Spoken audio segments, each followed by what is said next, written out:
Kia ora mai tātou katoa. Kua hono mai nei ki tēnei pāpāho. First of all, welcome to this kaupapa. The first question to you all, this is the Mana Tangata Zui program. The first question to you all is, please, could you all introduce yourself, where you're from, where are you based, and who you're working for? And we'll start with you, Sunny, and Becs. Okay, kia ora koutou. Ko Becs Arahanga tōku ingoa no te waipana mua hau, ko kaitahu, ko waitaha, ko Ngāti Raukawa o ke iwi. I am a filmmaker and I'm based in Miramar, Wellington, Aotearoa, but I'm from the South Island originally. And we're part of our films. Kia ora tātou, he uri no te kāhui maunga me te awa wanganui I te tau o taku mama, I te tau o taku pāpā ko Ngāti Raukawa ki te tonga, te iwi, ko hikitanga te hapu. Yes, and for at least 20 years been working for ourselves. Yeah. The grind. And we'll go down, Kumwich, and then we'll go down to you, Libby. Yeah, tēnā tātou. E mihi kawana ki a koutou katoa, ko Libby Hakaraia tōku ingoa, he ko tainu I te waka, ko te pau o tainu I te marae, ko kapi manua whiti te hapu, ko Ngāti Raukawa te iwi. Ko te tumu whakarai o Māori Land Charitable Trust, but I work for the community, I think you could say, based here in Otaki, the Te Pito o Te Ao. And yeah, we run Māori Land Charitable Trust, which has a number of po, including we have the Māori Land Film Festival. We are now Māori Land Productions, which is really exciting. And that encompasses our rangatahi programs. We also have Toi Mataro, which is our artist gallery, and numerous other things, including the Māori Land Hub, which is a multi-purpose cinema, a place of cinematic excellence, we like to say, or a hub for cinematic excellence, and also for performing arts, drama, music, and so forth. Kia ora. Kia ora, Libby. Tainui. Kia ora, Adrian. Hoi no tēnā koe Adrian, mihi nui ana ki a kaurua, hoi no ki a koutou, waku tuāhine, waku tuākana tēnā koutou katoa. Hoi nei mene te kōrero ko hangatau tia te pai maunga, ko kariri kura te moana. Ko wahi para ka mehe te marae ko te oha ki tūku tūranga waiwai. Ka mutu he uri tēnei no te rarua ki a hipara, mihi kauatu ana ki a tātou katoa. Hoi no, ko moe Hakaraia hoki au, no reira ko whiwhi kāinga hoki au ki tōna taha, ki tōku hoa. Kei kone kei Otaki, Māwe noho ana, kei roto tonu o Ngāti Raukawa, me tōna iwi o Ngāti Kapu Manua Whiti. Pātai pai tērā hoa, who do we work for? And I suppose in some ways I feel as if I've got three bosses. The first one is me. I've got to work for me. I've got to be okay with me and myself with whatever I do. My second boss is the iwi. Because I'm a part of iwi, and my third boss happens to be my honey and I. We have this company and we do mahi together. I don't know, you got to try and satisfy them all. Absolutely. Because if you don't, man. Kia raru kei te haere, bro. Kia raru kei te haere. A koe nā tika tā.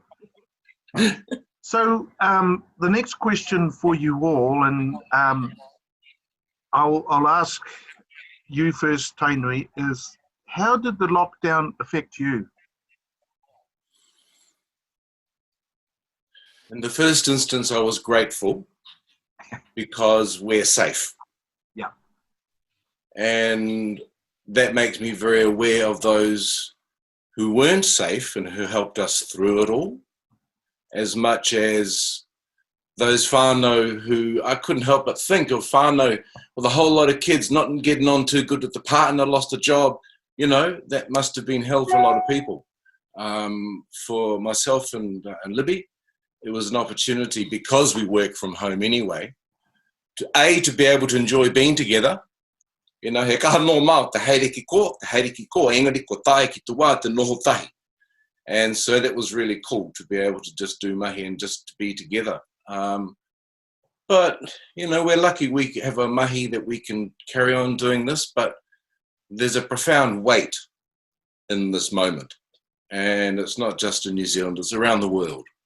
And a number of energies are coming into, etc., all of that. So it was a big time. And so I guess basically it's time of gratitude for being grateful for what we have and being able to think about what the new normal is going to be. No, that's a good way of putting it. And we've just been now joined by Whetu Fala. Kia ora, Whetu. Kei te rongo mai koe iau. Well, thank you for that, Tainu. We'll go to you, Libby. And how did it affect you? How was it for you, this lockdown, this whole period of time where you couldn't get out? Yeah. Yeah, tēnā koe, Adrian. Yeah, it was interesting because we had our 7th Māori Land Film Festival underway. So a week before, when things were really starting to change around the world, and people were sort of saying, you know, what is this thing? Is it a real thing? Is it, you know, like, and how far is it spreading? And then, so our festival started on the 18th of March. And so a week beforehand, we had 91 international manuwhiri coming. 91, that's, you know, that was well surpassed any of our prior kind of, well, festivals, but also we worked really hard to make sure that we had space and, you know, in our beautiful town of, you know, limited resources. So we pretty much booked everything and we were really well organised. And then all of this started, the COVID stuff started to, you know, to draw ever closer, and we had to really think about what we were doing and why we were doing it. And so when I mentioned earlier about the community, we went to our community and they were just so excited. They were like, no, you know, let's do this, you know. So we put all our kaimahi and our kaituā volunteers into place, and we, you know, enacted our plan. And then we also had a COVID-19 plan. And so every day as we drew closer, as I said, a week out, we were like, we had to make a call, and it was a hard call, but we basically got hold of all of the internationals and just stopped them from travelling. Wow. You know, and these are people that were coming from, you know, as far away as the Sami or the Greenlandics, right up in the north. And, you know, it takes them about 5 days of travel, and some of them had started. I mean, we're talking about filmmakers that don't have a lot of putia, and a lot of them had self-funded. And so, you know, every conversation was a really hard conversation to have, and every conversation was around safety, and, you know, they want to be where their films are. A lot of them have always wanted to travel to Aotearoa, so, you know, some of them it was a lifetime trip that they knew they weren't going to be able to make in this lifetime, if you like.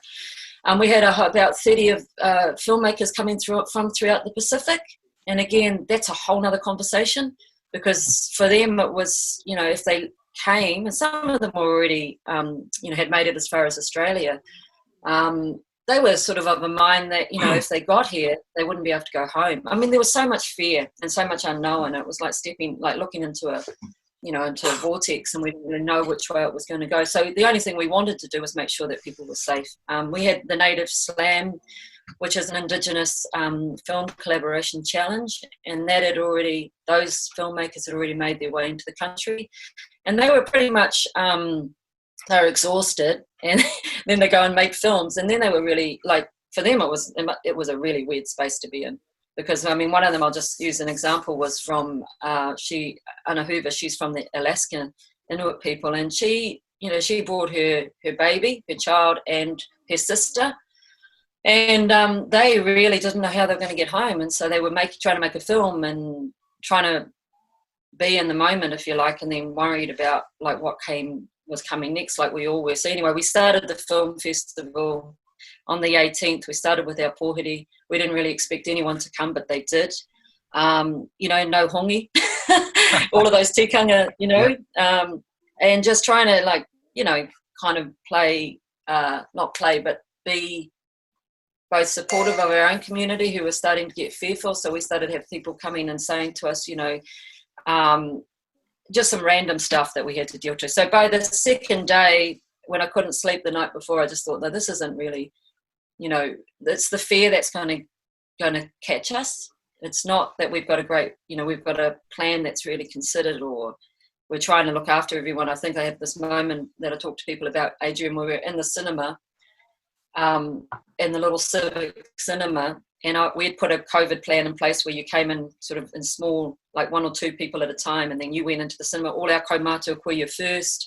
When we got to the cinema, they were all jammed into this tiny little room, even though we'd put it out there. No, we had social distancing, and I just looked at them all and thought, I can't, they're so excited for the films. They're so excited for the festival, but I can't have that. If this thing is coming, we can't endanger our people, if you like. So, yeah, we were asked if we'd move it online, and we said no. We really needed to do it in a way that, was part of our Māori land ethos, or tikanga. So the exciting thing about all that is that in lockdown, we had all our rangatahi with us, ngā Pakiaka, and so we worked with them for the whole time of the festival, which ran from a Wednesday to a Sunday. We had our rangatahi there.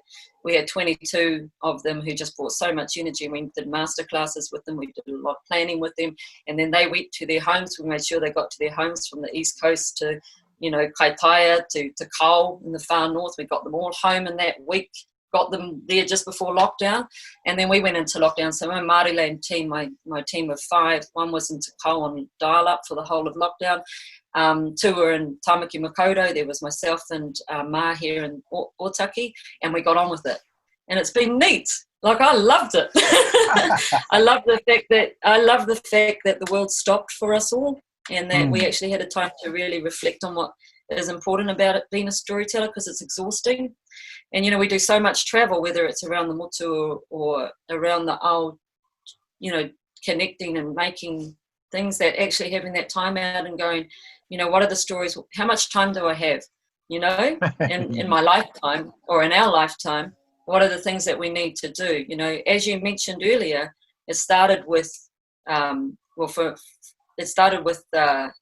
written word, with our Māori newspapers, then we have our Māori radio, then we have our Māori TV, and a part of that is the filmmaking world started to grow around that. So how much time do we have now to actually make, to change the narrative?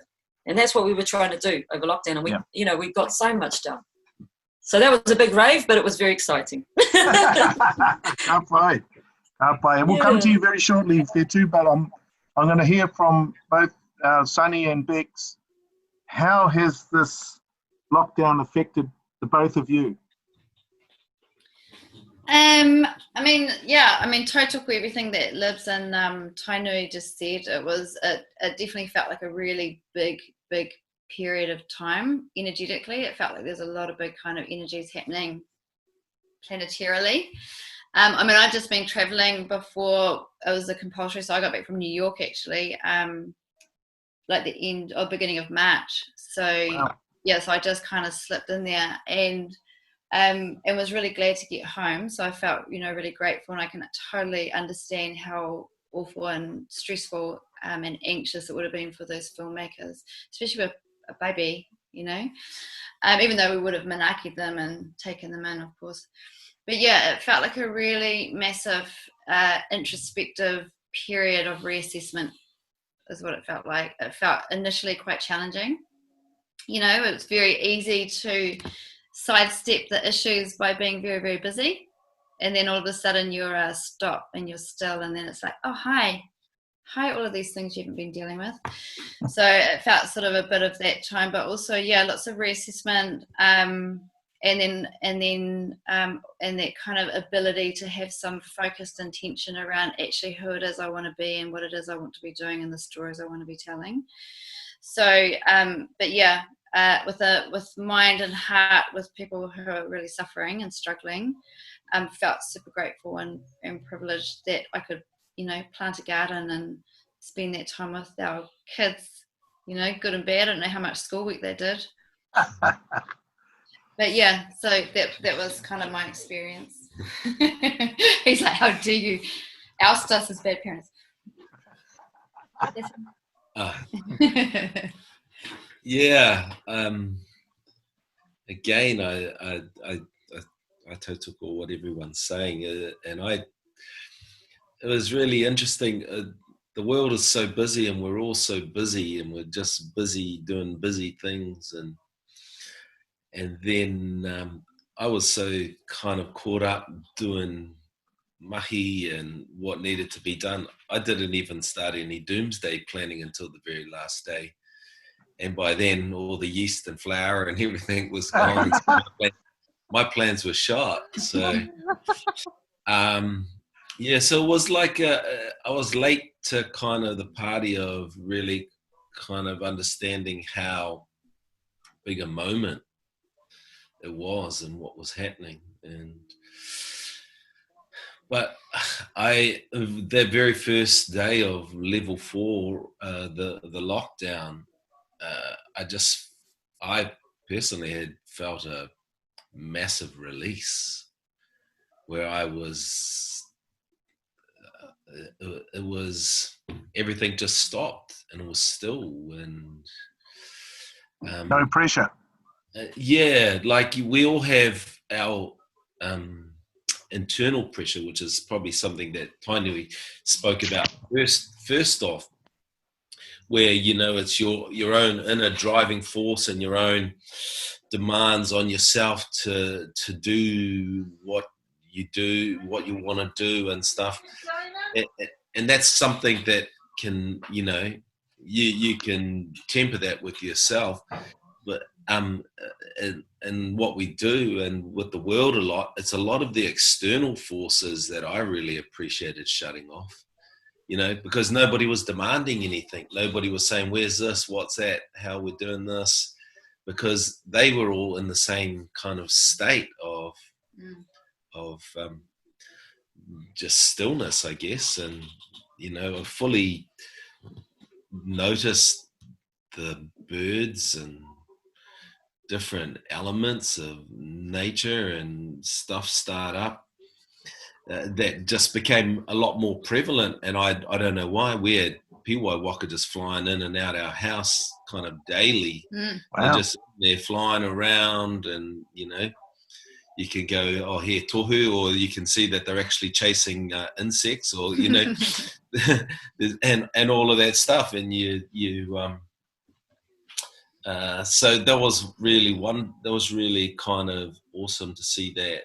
And to slow down, but sure enough, everybody found Zoom. Next minute, we're having online hui, online parties, online, and all the bloody and all that kind of thing. It started up, and it actually just kept building and building until a point where, you know, and as great as having an online hui, because it means you can still be productive, it meant coming out of that state of rest that we were in, and those kind of demands starting up again about how's this, and it actually became the busiest time I've had for some time. Oh, really? The March, April, May, that was extremely busy because everybody felt that they could have a piece of you at any time of the day, no matter what the day or week was, and so it all just kind of switched back on, but in a new way. And yeah, but you know, at some stage I did start to put kind of you know, some personal stuff, and I started writing, and then I never stopped writing, which is something I haven't done a lot of, but I must have wrote 160 pages of stuff. I just kept writing, and I don't know, I got in I guess a flow or something, and I couldn't wait to get up at 4 o'clock in the morning each morning to start writing before the house got noisy, right? Once it gets 8, 9 o'clock, it's all over. So yeah, really interesting time. Well, I'm already an advocate for the example of what's just occurred through the lockdown, that we need to go back to one day a week, whether it be Sunday as a traditional, but one day a week where everything is shut, the shops, everything, just everybody closed down, and find that stillness, and find it once a week, not once a decade. Once a century. Oh, kia ora, Sunny. No, I hear what you're saying, and absolutely, you'll probably touch a chord with quite a few people out there that are watching this right now. Now we're going to go to Whetu. Whetu, can you please introduce yourself, who you are, where you're from, and where you're based, and who do you work for? Kia ora tātou, kei te mihi kia koutou, ngā kaimai o te ao kiriata, nō reira tēnei te mihi. E uri ahau no ngā rauru ki tai, no te awa tupu o uki, no Ngāti Mani o Totu. Koina te taka o tuku mama. Engari ka uri ki te ta o tuku pāpā talawhalawa, no Ngāti Āmoa au uki, no Rotorua ki te ta o Fiji ahau uki. Nō reira uri no i te ware tēnā koutou katoa. Ko taku mahi i tēnei wā o te wā mate uri tā, kei te mai ahau mō tō iwi uki Adrian, rawa ko Sunny, ara ko te awa tupu a Nera. Te noina o ngā mahi i konei, nā te mea i te timatatanga o te mate uru tā, kaori mātou i tino mōhio, he aha ngā mea pai, he aha he aratika me era atu mea, and kei te mataku te iwi i konei. It was very frightening at the beginning of this lockdown level 4. We basically, as you all know, had 2 days notice. And during that time, because we are at iwi Radio, we were absolutely inundated and besieged with official this, official that. Facebook here went off the hook. People were saying, I should have kept some of the posts. They were saying, what does this disease mean? Does it kill people who are short? Does it kill people who are te me? And it's funny now that we've lived through it, but at the time it was actually frightening. And we were getting listeners calling in saying, is it true what Nanny so-and-so says, that if I give somebody a hongi that they're going to die in 2 weeks' time? So we had that kind of misinformation, Pākehā media calls it fake news, going around, and what we saw here was our need to step up as iwi broadcasters to provide trusted information for our iwi. And so, I'm ashamed to say, none of us here are trained journalists, and none of our staff here have got any experience in collecting news, you know, like Libby or Tainui. We don't know any of that stuff. But our need was so great that we just decided we're going to do daily local news. So that's what we've done for the last 8 weeks. And you fellas are lucky I didn't think about you fellas to call you, because you fellas would have been doing daily news for Te Awa Tupua as well. So I think luckily, someone rang me once. That was probably me. So, Yeah. So what was needed really, and as we've lived through it, we had to stand up every day at the Beehive with Prime Minister and Dr. Ashley Bloomfield. And in that first 2-week period was a critical period for our iwi, because not many people knew how to access these stand-ups, and so those who live on their mobile phones had already run out of data, and so it came to be that the humble telephone line and the old-fashioned 100 FM radio became a source of information and news for our people when they needed it. So luckily I managed to get cousin Marketing Edwards to come on board with us.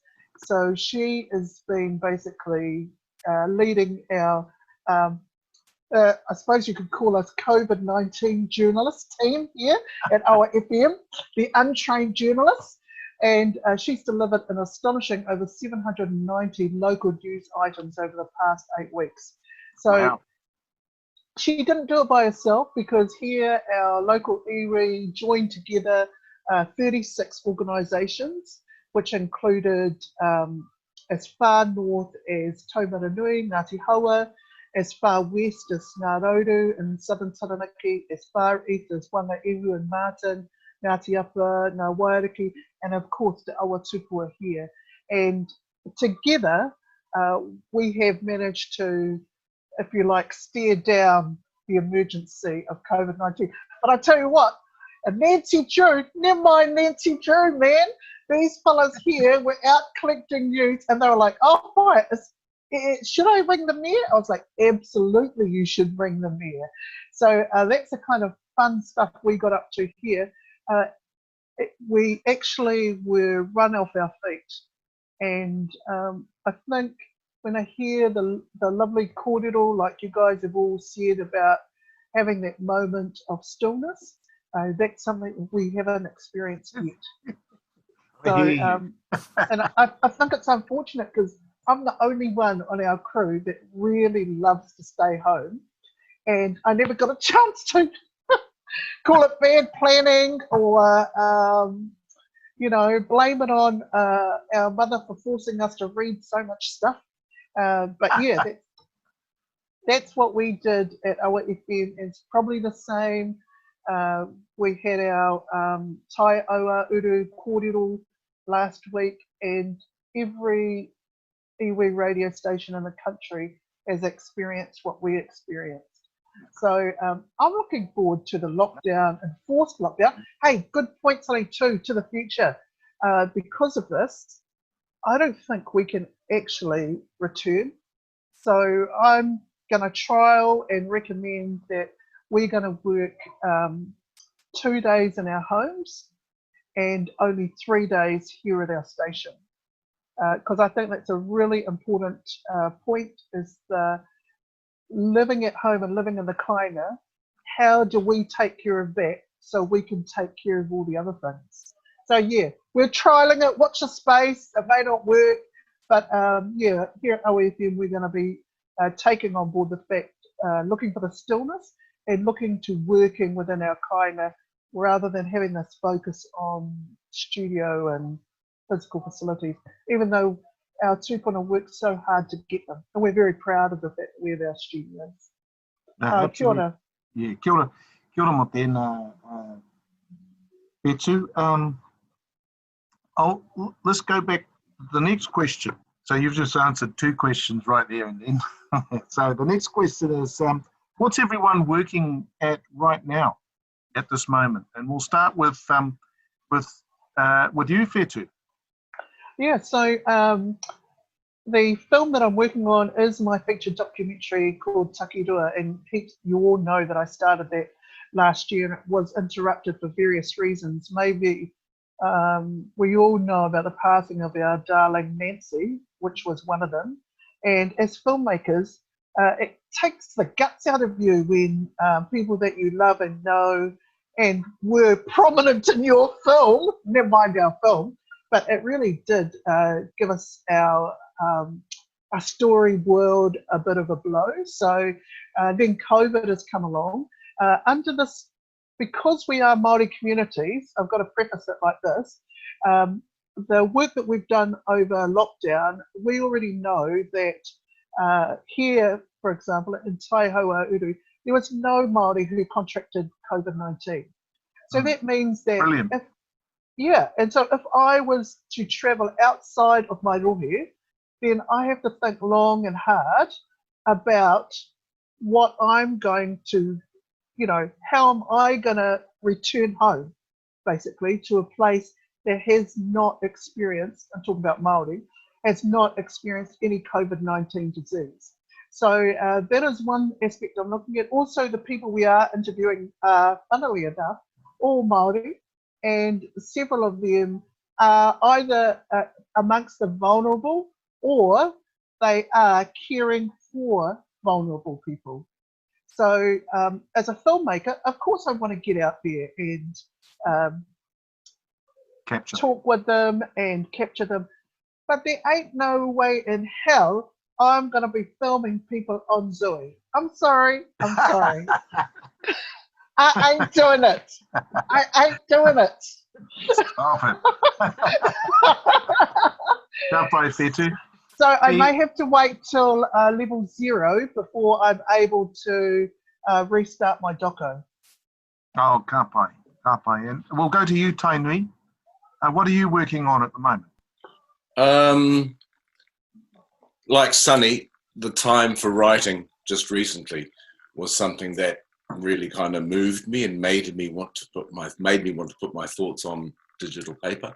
Projects-wise, I'm waiting this year a doco series, a 4-part doco series called Taumata 3001, which is looking at the history of Māori between Hui Taumata, 84 to 05, but it's set in the year 3001. So it's a filter of 1,000 years to try and figure out what actually lasts about history. And then we're about to go into pre-production for a feature film on the life of Whenakupa. So Oh, wow. That's a biggie. That's a huge one. And what about you, Libby? Well, I've just fixed my boat, so I fixed my boat because I broke it. So I've learned how to take the motor and put it back together again, which I feel really proud of. But Yeah. I also managed to sink the tractor, the Otaki Fishing Club tractor, the other day. So I'm sort of a little bit ground. I'm on the land, so to speak. But no, to be serious, we've launched Māori Land Productions, which is in response to our rangatahi. So we've been working with rangatahi around the motu for about the last 5 years. And out of that group, you know, you might speak, or I don't go anymore, haven't done that for the last 3 years. The rangatahi filmmakers are enabling their peers. So it's tuakana teina. And so what we've watched over the last 3 years in particular is this group of rangatahi all over the motu. And like I was about to say, you might have 30 rangatahi that come to a workshop and one of them will stand up and go, I want to do this, or I'm interested in this part of it. So I'm thinking of our young te mahara tamihana up in Kaitaia, who came to a workshop. Oh, yeah. And he picked up a camera. Now, over lockdown, we got him some mentoring with one of our formidable, foremost DOPs who did one-on-ones with him, and he wrote, and then Te Mahara also has the skill of writing, so he wrote 2 short films. He's 17, you know, and as he said to me that, and all of these rangatahi that we network with in Pakiaka, we all hung as a collective during the lockdown. So we were you know zooing with them once or twice a week, and they were writing and talking and making, and they've got their own MPTV, which is a Instagram and now Facebook, YouTube channel. So they drove a lot of their own storytelling through that, these rangatahi. But anyway, we've got some funding to enable them to make their films this year. So there's 7 of them, all making short film. And then last week they said, oh, we've got a feature film idea as well. So they're working on an Indigenous international collaboration that they've put together. I've also been working with the Sami on an international Indigenous collaboration. We had a wānanga last week at 5 o'clock in the morning, Aotearoa time, with the Sami in the north, and that was amazing. You know, just storylining and thinking of ways to tell this particular kaupapa that we want to tell. The other thing we did was, as soon as it got to level 3, we brought in the digger, which wasn't the plan, into the Māori Land hub, because we discovered that one of our parts of our building needed seismic strengthening, and we went for it. We went, okay, let's do it, because it would employ, 24 odd local contractors, Māori, to do the work. And so we've got this big refurbishment project happening, which is kind of, so the hub is a little bit closed. We also launched our Toi Mataro art gallery online. So this Friday we've got the Kahui o Matariki, which is a beautiful kaupapa for our Matariki Te Tauhou Māori. But what it was these things, and I mean, Whetu, we could talk about this you talk about Makere Edwards, and I talk, I think of the time that we were at Te Reo Aotearoa, the pilot for iwi radio, and I was 18 and Makiri was working with me, and we were the journalists. We were the journalists, and at some point I was the head of the journalists, and I mean, these things go round and round, because what I'm about to say is I wrote a book, well, I didn't write it. Colleen Wata Ehrlich, the beautiful Uki clay worker of the North, she asked me if I would help you make an art book some years ago. So we made this art book and we co-edited it together, and it featured 28 Māori artists. And so we decided, well, let's put this book out, not the book out, but let's gather all those artists that were in that book, Lewis Gardner, and let's, I'll go through the names in a minute, but let's dedicate that to Colleen. Let's dedicate that to Manos Nathan and Te Aue Davis. And so we put it out there, and all of a sudden all these esteemed Māori artists are sending us their things. I mean, we had Darcy Nicholas arrive on Friday and say, I want you to put these paintings up in your gallery. I mean, I don't want to say they're priceless. They're priceless works, and it's because I think the other thing that happened during lockdown, of all the creativity and all that energy that you talked about, Becs, that was flowing, all the, artists know that it's not about funding or putia. It's about when it comes to you and you have to make it, you make it. And so over lockdown, all our artists have been creating, and that beautiful energy that goes into a small community like Otaki. When we open the doors on Friday, we're going to be seeing, the works of Sonia Snowden and Lewis Gardner and, these beautiful artists, alongside, some of our artists who are just beginning their journey.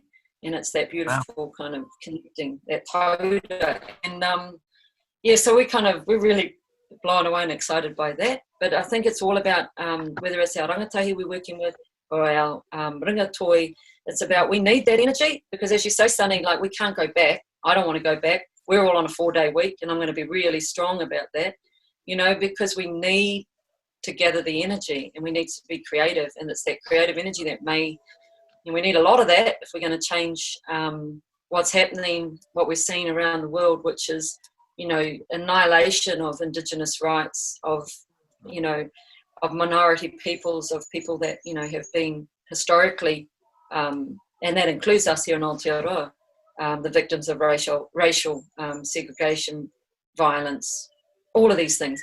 And I think it is the artists that will create the energy, so, yeah. Better. Kia ora, Libby.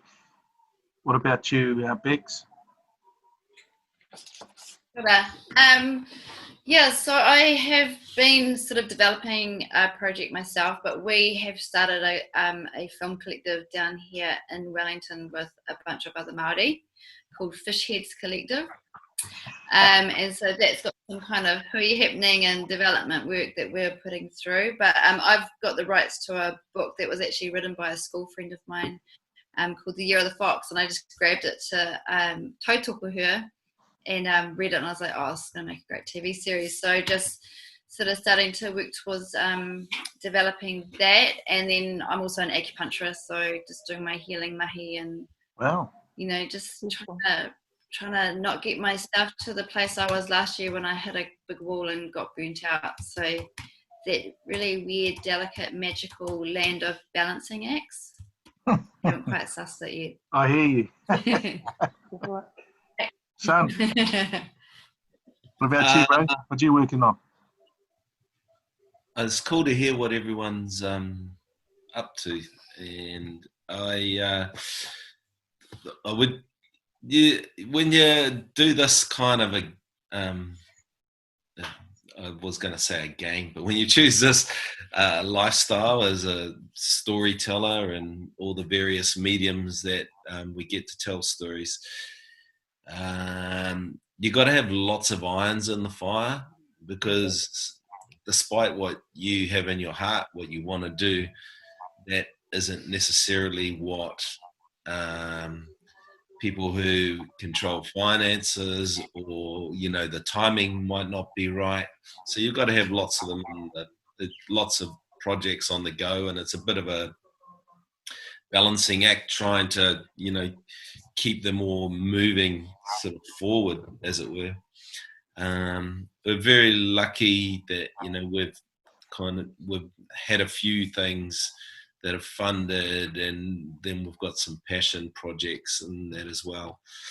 And the one that we've actually just started in the last couple of weeks is a really important story that hasn't been told in a full as it could have been, because and the title currently is The Lost Children of Aotearoa, and so we're making 3 1-hours on children in state care. And it sort of follows from the end of the Second World War, because before the Second World War there wasn't a lot of Māori in prison, and then we see kind of through what is seen as urbanization, and it's been given some nice kind of names, but it wasn't always a nice experience for people, and certainly not for a lot of children that between 1955 and 1966, or 1951 and 1966 period, you see a massive difference in the amount of Māori children that have become state wards during that period. And then you map that group, or as it were, you map that group and you travel with them through their life, and they become the stats for the negative prison stats that we have these days towards Māori. So it's really interesting unpacking that whole story and that systematic oppression that happened during that period, and how actually vital that period was, in creating a lot of the negative stuff that we see today. So, yeah. So much like Tainui with his film about Whetu, yours is going to be quite political, in a sense.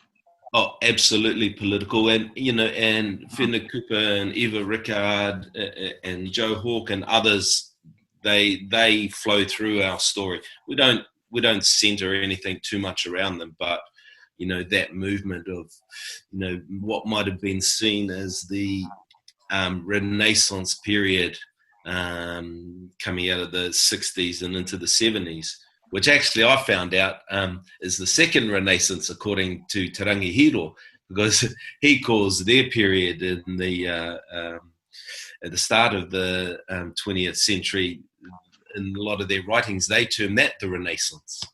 So, yeah. Yeah, kia ora. Now, I mean, as artists, you all have sort of a political statement to make in some of the stuff that you're doing with Indigenous, working with Indigenous type stories. I suppose at the very moment we've got the Black Lives Matter thing happening. Does that relate to any of the type of work that you do as Indigenous filmmakers and storytellers? And we'll start with you there, Tainui. Kia ora koe me te rāpātai. Yes, it absolutely relates. We talked before about being relatively fortunate because we could work from home and do our mahi. New Zealand as a nation has been fortunate. We've had, I suppose, leadership which has triumphed over government in a way. And, we're safe in terms of the world. We have to think about the world in this moment. And the Black Lives Matter, the disturbance and the energies that are all going on is very much a thing. And as I thought about that documentary series set in 3001, I was trying to think about what's going to happen between now and 3001. And I kind of thought of the hui taumata period, those years, as less, as kind of like the coming of age of the modern Māori, from a time of the language coming back to the time of the launch of the political party in that 21 years. It's just a cycle of life and growth and all that kind of thing. And it was a time what I call the Great Awakening, in a sense, in this post-war era. And mihana ki a koe, Sonny, that's such an important story to tell e hoa. Kia kaha ki a koe. And we're kind of heading towards what I like to see as a great connection. And I think that one of the truths of being Indigenous is that we have a connection to the truths of nature. He tangata henua tata, he hakapono no tata ki te tai ao. Not just us, but Indigenous peoples around the world. And so our place within nature, our place in relationship with each other as human beings, and all that kind of whakaaro is what the world needs now to enable it to connect. The kōrero that we've started to talk about, suddenly talking about, the Zui thing. The Zui, this thing here, all these tools of our technology accelerate our lives, and all they do is encourage us and enable us to pack more shit into the day. And so when we talk about taking time off to have a device-free day, or less work at home, at work and coming, these changes in our lifestyle are very important. And I think, Whetu talks really well about, in a moment of crisis, the community coming together to inform the community. Because fear is one of the things that is a driver of capitalism and a driver of the geopolitics of the moment. And if you have in a community them coming together to fight the fear with information, that says a lot about the new world order, which has to be community-based. It has to come from the community up, which is an argument for the retention of our voice in our communities, our iwi voice in our communities. No one else can talk to Whanganui about Whanganui. And so that's really, really important, that as we shape this new normal, we be mindful of all the toys, and we listen to our hearts and our tupuna for the tikanga that will serve as caution and also inspiration about the way we need to shape this life. And it goes without saying, he tangata, he tangata, he tangata. So yes, black, white, brown lives all matter. But we've got to be political and accept the reality that the racism that is such a part of every nation around the world, really, when you think about it, is just shit that we have to fight. Kia ora for that, Tainui. Whetu? Can't hear you. There you go. Kia ora koutou. Absolutely, tautoko tainui. Racism, casual racism is our whanaunga, Harete Hipango spoke of just today in her casual racism, how she was mocked on a television New Zealand show about her name, Hipango. All these things, Black Lives Matter, our lives matter, Māori lives matter, iwi lives matter. We absolutely, as we are caught up in a worldwide pandemic like Te Matu Uruta, we are also caught up in the worldwide fight against capitalism and the worldwide fight against casual racism or racism of any types. And, as artists, we, and I love the fact that, Bec spoke about the dreaming that's going into her project, and Libby shared with us her work with Rangatahi and Sunny, taking on absolutely kaupapa that are big things to our people and that matter to our lives. And we have to do it. I mean, we're compelled as artists anyway to dream. Without doubt, every single person here is a dreamer. And our dreams are fortunate. We're fortunate in as much as we are able to manifest our dreams into celluloid. And we got to remember that those technologies that we use every day, these things can either assist us or hinder us. And it's up to us to choose to fight against the overwhelming aspects of this. So yes, Black lives may have happened in America, but Māori lives happen here every day. And I know that we're all united in assisting this global fight against racism. Kia ora Whetu. Libby? Absolutely. I mean, he mihi ana ki a koe te tuakana Whetu. I think, I've been thinking a lot about Māori land, like, because, Māori land Māori land started, the name came because of the ephemera, the way the country was named in the late 1800s, early 1900s. The whole country was called Māori land, and it was marketed overseas as that, you know. And in all of that comes, you know, at that time comes all of the exploitation and the cultural appropriation and all these sorts of things. But in all that also, I think our tūpuna were, you know, they were able to see into the future, and they, you know, they put themselves in those postcards and they put themselves in those images. And then we, you know, I just think about all the movements throughout time. Tainui's touched on some of them with taumata, all the movements that have happened to get us to here. And I mean, it's a great privilege to be a storyteller, but it comes with a lot of responsibility. And I think when I think of Māori land 7 years in, I think, you know, we're indoctrinating people, you know, and in a casual indoctrination, if you like, you know, when they turn up, positively, you know, and walk in casually into the Māori land hub, Māori mā Pākehā mā, you know, but I see them in the room together, whether it's in the cinema or in the room together, having conversations together and looking past, you know, this racism that's afflicted so many of our lives, and they're actually looking at each other as human beings. I mean, that's really important. And then I'm so excited for our rangatahi. I'm so excited that they see what's the doors have been opened, and that some of them, we only have a foot in the door, but they see the door is open. And what I see in our rangatahi, whether they're coming from communities like, you know, one of our young fellas, he's lost 3 of his mates to suicide in the last, you know, year and a half. You know, why does that boy have to put up, you know, that, why does that have to be his young life?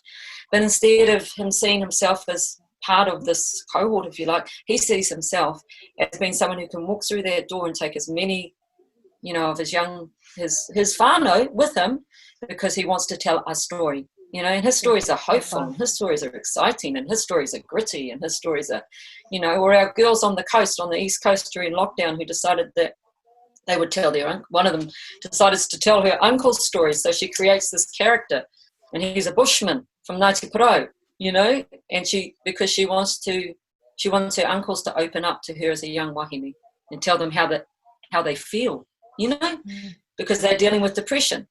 So, you know, it's like our rangatahi, we built them for this journey. Now we have to support them, and as I often say, you know, to us ones that are a little bit older, you know, we just got to get out of the way, you know, support them, get out of the way, you know, let them have this time, because they have the energy, 2, they have the smarts culturally, and you know, but if we support them, their potential is enormous, you know. So yeah, that's you know, politically, yeah, I think I'm excited too, I have to say, for those young ones that are stepping into the political arena, you know, and their voice is really exciting. And yes, so I feel positive, Adrian, I feel really positive. Does the Black Lives Matter kaupapa feel positive to you as well? Oh, that's a good question. You know, I mean, what's happening in the States minute by minute, you know, hour by hour is frightening. You know, it's a country that I've felt the anger and the ugliness every time I've stepped through. You know, you can be transiting through that country and feel like, you know, any moment now you could be locked up. You know, the incarceration of black people. You know, I mean, and you know, there's echoes of it here.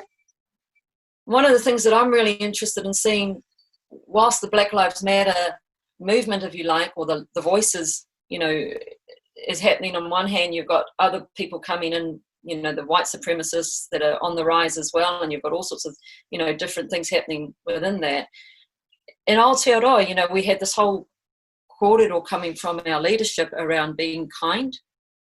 My concern is that now it's like a rubber band. You stretch it and you stretch it and stretch it, and you put a kind of a, you know, there's a niceness around it, but you know, that tension's still there. You know, at one point, does it snap, or does it get let go? And all of the stuff that we know, happening to our people in the motels where they've been shoved into placed into motels and, around the country, and the tension there. Like, how were their lives during lockdown? Where's that story? I guess I'm sort of now talking about, I love the fact that iwi radio are telling the stories, but what about what's happening to our journalists in the Black Lives Matters protests at the moment? They're being targeted. What's happening to the storytellers at the front trying to tell these stories? There's a whole lot of things that are going around. I don't feel so positive about that. I don't feel so positive about what's happening behind the scenes in our political system or in our bureaucratic system at the moment, because I don't think they're getting it right. Especially given that Māori Māori seem to be one of the most jailed ethnicities in the world in terms of Indigenous people. Yeah. So thank you, Libby. Yeah. Becs, what's your opinion on that? Oh, kia ora. So Sunny was talking about this documentary series that he's making, The Lost Children of Aotearoa. And actually, the day that Mr. Floyd was murdered, he had just come back from, and I watched that video and I was just like, I felt sick. And then he'd come home and he'd actually been interviewing survivors who'd gone through that system and actually been tortured, and that was in our country. And I just thought, what the F, man? Like, how is there structures in place where people can feel that they can put their ignorance and violence on people in such a disgusting manner and take their life? And it really made me reflect on my own heart and actually the anger and the violence that I have in myself, and how I can shift that to be a better person in the society. And I think as far as Black Lives Matter movement, I don't get to have a comment on that. I don't get to have a comment on how that anger is expressed and how that oppression is expressed. All I want to do is be open and available to listen and kōrero and tautoko and reflect on myself so that I can be a much better person in this world and tell stories that reflect that. And I really agree with Libs about, how the rangatahi, man, like if I look at wahine, now, when I was their age, I wasn't even, like, that, that they just have, there's so much of the Me Too movement and all of this stuff, all these movements are run by the youth because, man, they're a different generation. They're not afraid to speak up and they call out injustice and they, so I'm just here to tautoko. I feel the same as Libs. Everything that I've done up till now and what I'm doing is all Wairua led. I make sure I do karakia every day and I connect with ancestors and I make sure that I'm on the right, that, where my life is supposed to be going, but I can only reflect on who I am and keep making the best choice, as far as what I can do in this world. And then just tautoko and support and listen and try and act from a place of, wisdom and compassion and courage, as opposed to fear and anger and, pain. You kind of mentioned that the parallels that it has, some of the parallels that it has in terms of what's happened in the past here, in terms of people in state care. Maybe Sunny, you may have a few more comments to make with regards to that.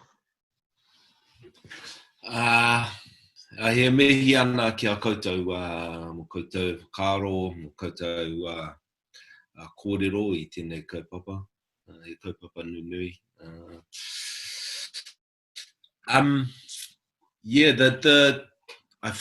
The whole America, the United States of America, it's really, really a tricky space to know how and when to,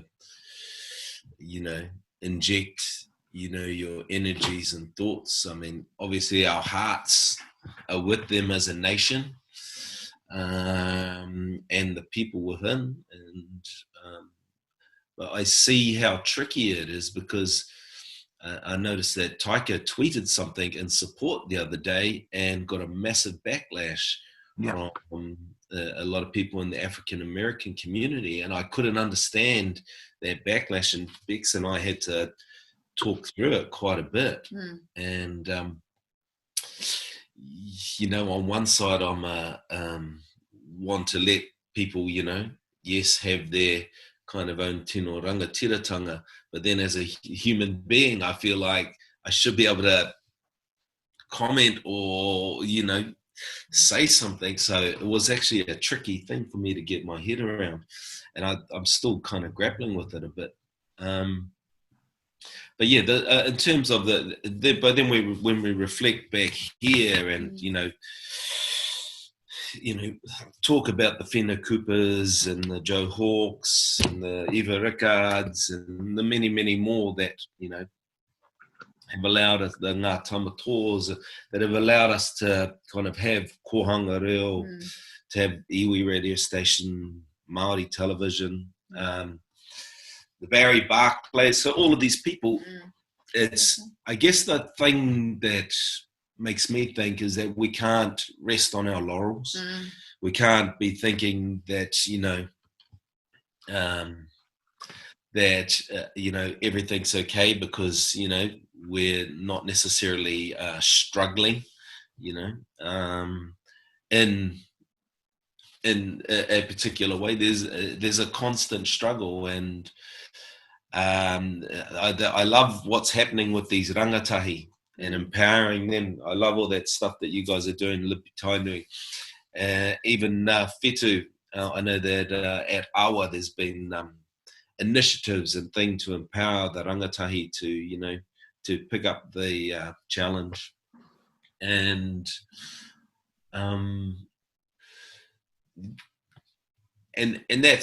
that I really love that, and I think that's awesome. And for them to talk about this whole kind of technology thing, it's somehow we got to ensure that yes, they go with that technology and understand it, so they don't get, you know, totally left behind. But in some ways, you know, we really got to be grounded in all of those things that we've been talking about, and those localized things, starting with wānau, apu, iwi, because those are the things that the world of technology and other things can't offer us. And those things are important. I mean, I've seen that, you know, I like some stuff he's doing, but I'm seeing that Elon Musk is going to put 30,000 satellites in the space. And I watched, he's got a thing of 20 of them at the moment, and they travel through the night sky together. And I'm just going like, that's just actually wrecking the sky. Well, so we can like have some more stronger form of communication in a digital sense when the person that we love is right next to us. I don't know. So I like kind of technological things, and I like what they offer, but we're kind of on a collision course as well, where soon that stuff will be so would have amassed so much kind of control in all of the spheres that we live in. And intrusion. You know, I think so. You know, it can seem like it's a helpful thing, but actually it's not. So, I mean, that's digressed a little bit from the Black Lives Matter, but I feel it's, you know, we've got to encourage people to keep fighting, because there's a, you know, the machine doesn't stop. It just keeps gobbling and gobbling and heading in its path that it's heading, and, you know, somehow needs to be reined in, or the next generations need to we need to ensure that they understand both worlds. And dialogue and human to human contact. You know, I think that's what's really going to help us in the future, is actually keeping that heart-to-heart dialogue and those human connections stronger and strengthened is what's going to help really get some more understanding in the world. Kia ora kōrua. I'll move to something a bit easier to talk about, and it's what's been the highlight of your career? And we'll talk to you, Sonny, first. Yeah, me. There we go. Kia ora anō. There's so many highlights. It's hard to kind of put what. No, because I mean, there's lots of different layers. It's not just personal achievement or anything like that. It's collaborations where you've come together and joined with others, or you've things that you're not in control of and you've just been a part of, but it was so amazing to be a part of something. And then there's just small little things that I've worked on that kind of were self-inspired, and there's a different type of reward that comes out of that. So I guess if I have to kind of choose one, I think it would be the Songs from the Inside series that we made, and as I've just even got a message just since we've been on this this call from Renee Maihi in Canada, saying that she's watching it over there and she can't believe how good it is. So,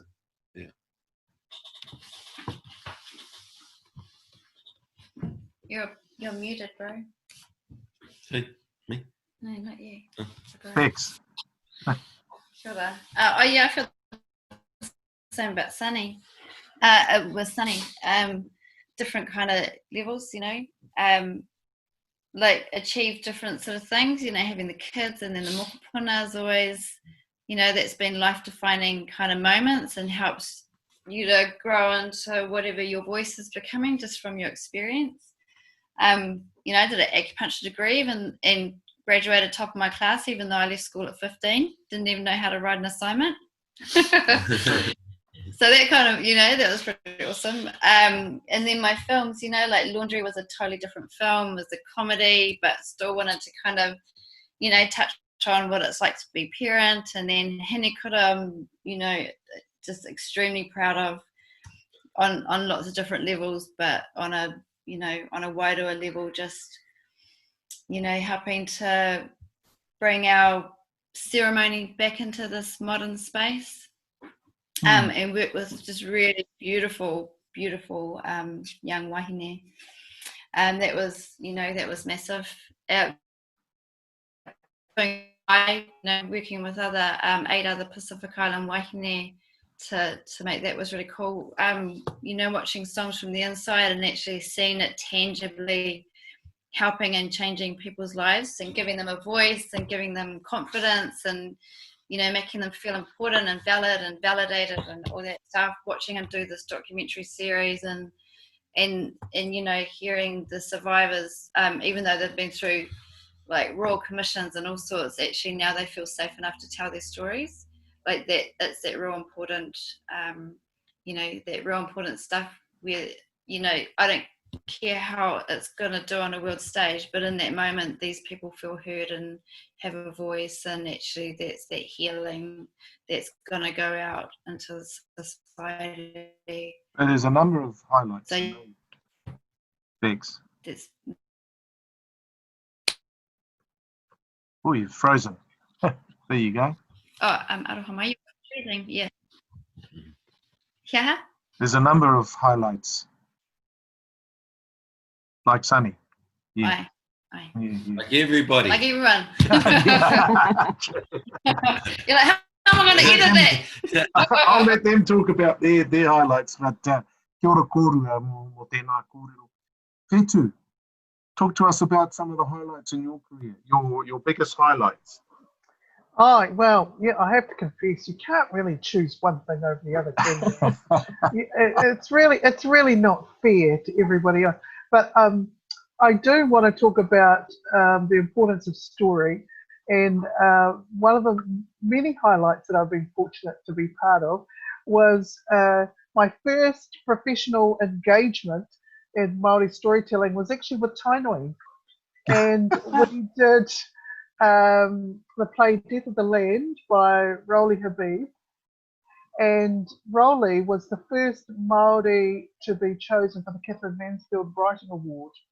And as a young teenager who didn't know anything about writers, let alone that Māori could actually be writers, that was my very first introduction to Māori storytelling. We had rehearsals at Aotearoa in Freeman's Bay. Te Paki Cherrington was our director. Tainui and I were some of the cast members along with Arapira Blanc. And as a young wannabe person, rangatahi, that blew my mind, that I was surrounded by all Māori people who were actors, writers, were putting on a play, and we actually toured that production to Wakarewarewa. Now, it sounds crazy, but when you're a young kid from Wanganui who's only been in Auckland for about 6 months, didn't know whether I was Arthur or Martha at that stage in my life, that was massive. And it was from that point, I think, is the marking of when I realised that to dream dreams as a storyteller was possible to be made manifest. So I have to say that as a rangatahi, we need more experiences like that for our rangatahi, and I'm thankful that such a group of wonderful people here today are engaged in that, because look at me, 30 years later, still storytelling. 30 years?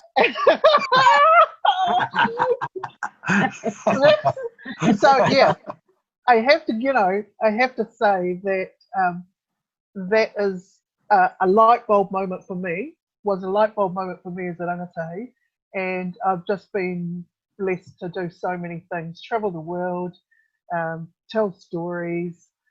My mother always said that my big mouth would get me into trouble, but she was right. It gave me 30 years of trouble. So, ngā mihi kia koutou katoa. No, kia ora, Whetu, I like that. Libby, you've had many highlights. So, just let us in what some of the biggest highlights for you were in your career. Yeah, I've been sitting here listening and thinking, well, how? Is it possible to say that I feel like it's not that I don't appreciate all the beautiful things that have happened and all the beautiful experiences, but I feel like, there's a moment coming. And it's nothing to do with getting accolades or being, extremely fabulous. I mean, I've had a bloody red carpet dress for the Oscars in my wardrobe. I can't fit it now, like the last 20 years, And, you dream about walking up that thing, I remember saying, actually, this is funny. I remember saying to my aunties and Kumati, Tokurua in Ainei, I remember saying to them some years ago when I first made this this little short film at Te Pou o Tainui, and it was the first. I guess this is the highlight. Convincing my aunties that they could be movie stars. Convincing these aunties of mine that they could just play themselves, be themselves. Convincing myself that I could direct them. That was the first raru. I couldn't direct them at all. But I remember saying to them, Auntie, imagine one day, well, imagine one day this film, it gets picked up in Cannes and we get to go over there and we'll walk the red carpet together, That was my imagination. I just thought that would be wonderful. And talking about that film, and funnily enough, Sonny was in it. One of the highlights. You were the highlight there, son. There you go. One of the highlights has been watching that film played over and over and over and over again here in Otaki. It gets pulled out, every so often somebody will ring me and say, "Oh, so and so hasn't seen the film. Can we see it?" And as I said, is that because it's got the aunties in it? It's got the aunties in it. Not you, son. It's the aunties. And I sit there and I watch that and I think, it's so prosaic at times where, we don't, because it's true of all our tupuna, all our storytelling is that, you throw that up again and you see something else in it. You see a mannerism in a mokopuna or a mannerism, one of the mokopuna sitting there and somebody goes, "Oh, that's just like you, Kiri Te Ao," or something like that, And it's one of those moments where I think our tupuna are always with us. And so, Auntie Janet is with us. She was one of the taonga that during COVID, I was really aware, you know, we were really, maringi nui mata, you know, we didn't lose our kuia kaumātua during that time, and my heart goes out to those that did. But I look at my Auntie Janet, and I think, you know, she will never forget the time she was swung around by Rob Mokaraka, you know. She often asks where her boyfriends are, you know. Those are the highlights, the small things of our community connecting with the big screen, or connecting their place in, you know, the storytelling lexicon, I guess, or, you know. I think those are the things that, yeah, so when I say it's not yet, look, forgot to mention, and it is exciting, we're working on a monster film. We're working on a monster feature film, New Zealand's first creature feature. I've learned all this vernacular in the last little while. There's a thing called creature feature, like Godzilla and King Kong, and, you know, we've got a monster feature coming, you know, by a young Māori writer who's put together, he spent the whole time in lockdown just working like a, you know, a taniwha, and created this film. And, you know, I see all these things coming, you know, so I want to be there when they happen. But I guess it's like, yeah, highlights. I mean, I think being alive being married to my darling is a highlight, you know. Getting, you know, it really is, because I think about the first time I ever met him on radio. See all those people listening in, it's not about film, get on radio. Right. You know, opposite someone, having a conversation, you know, and all these, you know, then 20 years later, having another conversation, you know, and yeah, here we are. Yeah. And last of all, we'll come to you, Tainui. What have been some of the highlights? Now, we've heard some of this, you know, some little insights into what you were doing years and years ago. So tell us some of your highlights. Oh, it's nice to be thought of by my darling wife as a highlights package. Of course. I don't know, it's like all my mates have talked about. I think our job, in a way, is to create memories. And when Whetu talks about Death of the Land, one of my highlights was doing that, and then getting the call to ring Koha, to ring Ernie Leonard, and to get the response to my application for a job there. So we left. I walked down to the little red phone box that was there near the lakefront to ring Ernie, and then I started my mahi. But over the years, I think I've realised that when I'm asked that question, my glib response is that the most successful thing I've ever done is enjoyed every day I've gone to work.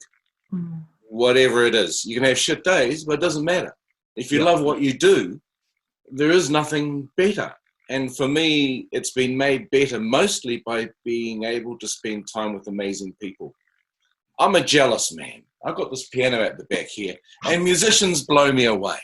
And I look at, you know, some of my favourite times have been either backstage or just out front watching rehearsals, learning stuff, and just being blown away by talent. And that happened during when the Haka became Boogie series. And I think of all the old co-mats we got on the glue box stage to just gig. We put a back line together and said, we just want anyone to turn up. Had no idea who was going to turn up. We got 6.5 hours out. That was great. Or being with Māori battalion veterans in the battlefields of Europe. Or being with any number of kuia kroua in their marae, in their homes, just sharing their lives with us. I don't know, there's things you can talk about and there's things you can't talk about, bro, in public. But they just contribute to a life and contribute to all the memories that you have, and a great sense of satisfaction if you can do a good work. And one of the things that's given me pleasure is when people talk to me over the years with gratitude or thanks for something I've made. And that often happens with a documentary did in the Freezing Works called The Black Singlet Legacy. Or I was a director of the New Zealand Wars series with Jamie Bellich, or whatever, when people come up, or particularly some of the old wakahuia that we did in the 80s. Ko mata katoa e ra kuia karau e ngore no ra ngā whānau. Me te ngā kai nui tonu mai o rāta ki wā mātui mahi nei. So when they come up and recall that, you know, I was a kid and I saw you turn up with Hone Ka and the crew to film something, we really loved that program. And that's that kind of feedback from people, ordinary people who just watch our stuff is gold to me.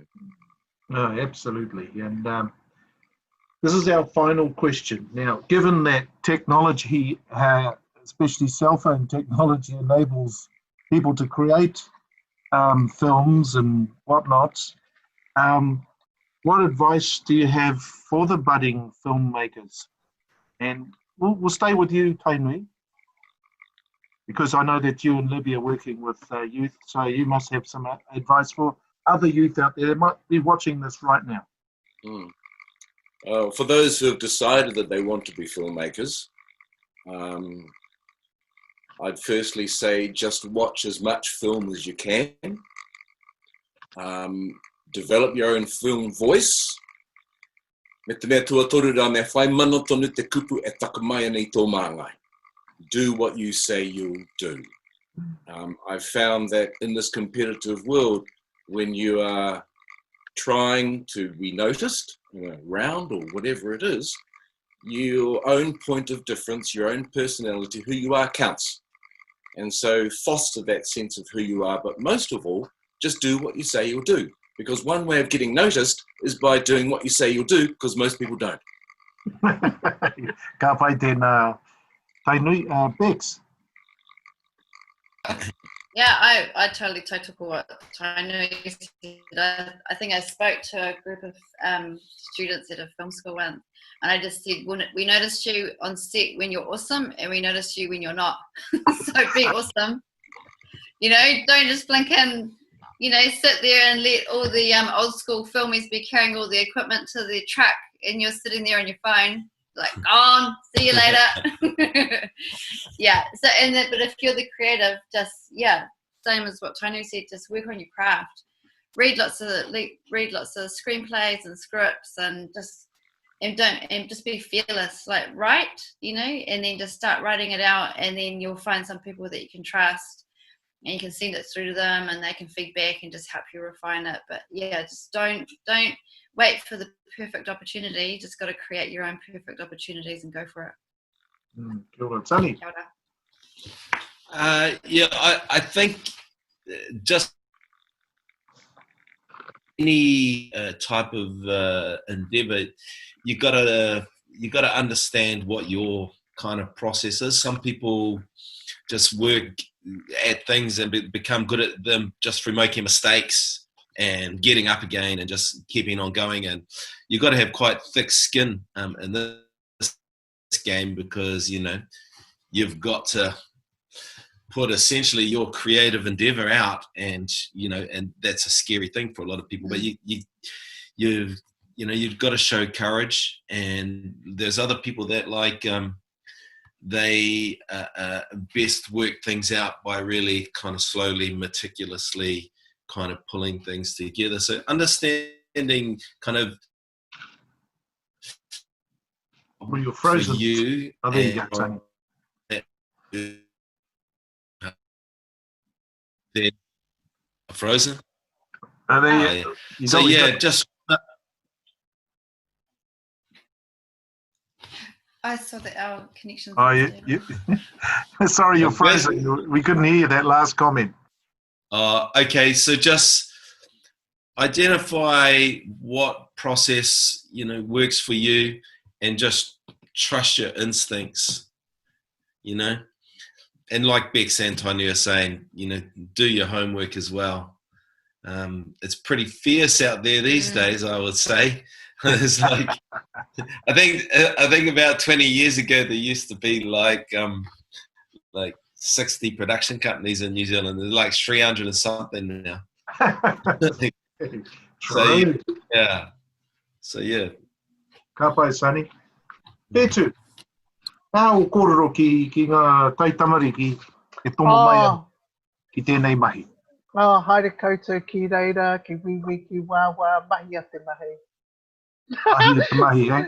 Hei koutou te tikanga. Hey, I agree with my colleagues. There's so much competition. Let your passion be your driver, and don't wait. That's what these things are for. Get up every day, make a story. Put it out every day. And it's so easy, eh?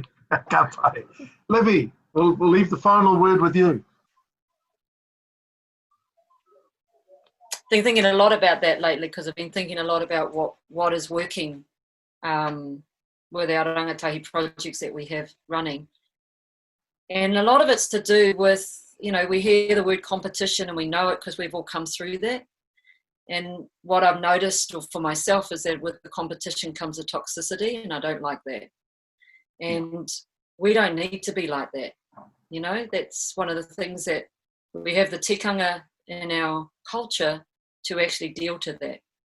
And, you know, when we start everything we do with the karakia, we see our rangatahi actually stand straighter and taller and stronger, whether they come mau karakia or they're, you know, on their journey. They feel it, and it's about that. It's about the feels. And so then, you know, the other thing is it's mahitahi, rather than ko au. Because we all know that when you're out there on your own trying to do this stuff, at some point you might be getting all the, you know, the kudos, but at some point it's a really bloody lonely thing to be the only person standing, and we're not like that. So we're seeing the collaboration becoming a real force, you know, of good for our rangatahi. You know, they share, they all over the motu, but they're connected all the time, and I see it on their chats, their page chats. You know, someone comes up with an idea and somebody else jumps in and goes, oh, have a look at this, or I've got this, or, you know, send me your script and I'll have a look at it, or, you know, that's beautiful. That's not what happened in our world, because it was dog eat dog trying to get even, you know, your hand on anything. So I just want to say that, you know, I think that we can stand up to the toxicity that's existed in our greater film, you know, world, especially coming out of Hollywood. And we can actually have our rangatahi in a place where they're supported and protected, to be courageous, to be brave, to be passionate, to be honest. They're going to need that. But that the collaboration is where we can boost it, you know. And it's great that, you know, Becs and Son were talking about, you know, Tupoko, the Fish Head Collective. We have, you know, collectives coming up from all over the motu now. You know, Steambox is doing their thing. We've got collectives up in the Hokianga. I'm sure, Whetu, there's a, you know, there's a lot of collectives up the Whanganui. And I mean, that's why we're really keen and still talk about, and it was Tainui who talked about this, and I've never let that go as a dream, is, you know, there's 1,000 screens in our country, 1,000 screens where we can gather around them to celebrate and to connect and support whatever we have to say and share, and they're on our marae, you know. And the technology is going to allow us to be the transmitters and transmuters and the owners, you know. And the last thing I'll say about that is, we say to our rangatahi, it's not about you owning what you shoot. It's not about you, you know, it's not about you. Those things become tonga, you know. So if you're going to hang your tonga on the wall of your wharenui, you know, make that beautiful. Make it a beautiful thing for, you know, those that are coming behind you, you know. So yeah. Koera.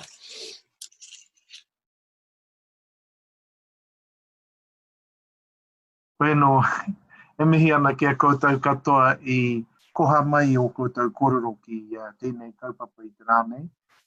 Tērā pēr tōna wā, ka kitea e te motu, e te ao o koutou mahi. I runga I te pāka whakaata, e whakairihia ana I runga I te ipurangi, nā reire mihi ana kia koutou, me o koutou mahi tahi me te hunga tai tamariki. O koutou mahi tahi me te hunga I pāma mai ki ngā mahi o te krauna, ara ki a koe Sani, we rā mahi au, Whetu we rā mahi au, e whakamahia ana I a tātou whanaunga ki te taha o te awa. Te haere ki te rapa kōrero, hei pāpāhotanga mā koutou.